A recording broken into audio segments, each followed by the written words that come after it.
সবসময় নিজেকে অপরের জায়গায় বসিয়ে অন্তত একবার দেখা উচিত তুমি যে ব্যবহারটা অপরের সঙ্গে করছো সেই ব্যবহারটা যদি সে তোমার সাথে করত তখন তোমার কেমন লাগতো। আজ যেই ঘটনাটা তোমার কাছে খুব ছোট বলে মনে হচ্ছে সেই ঘটনাটা তার কাছে অনেক বড় কিছুও হতে পারে।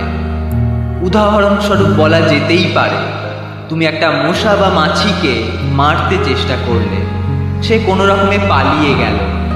এটা তোমার কাছে একটা সামান্য ঘটনা হতে পারে, কিন্তু এই ঘটনাটা তার কাছে অনেক বড়, কারণ সে বহু কষ্টে তার প্রাণটা বাঁচাতে পেরেছে। আমাদের চোখে যেটা ঠিক অপরের চোখে সেটা ঠিক নাও হতে পারে।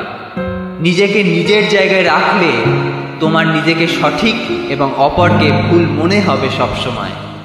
তাই বলছি বন্ধু, নিজেকে একবার অপরের জায়গায় বসিয়ে দেখো। তুমি যে কাজটা করছো, যে ব্যবহারটা করছো, যে সিদ্ধান্তটা নিচ্ছ সেটা সঠিক কি না।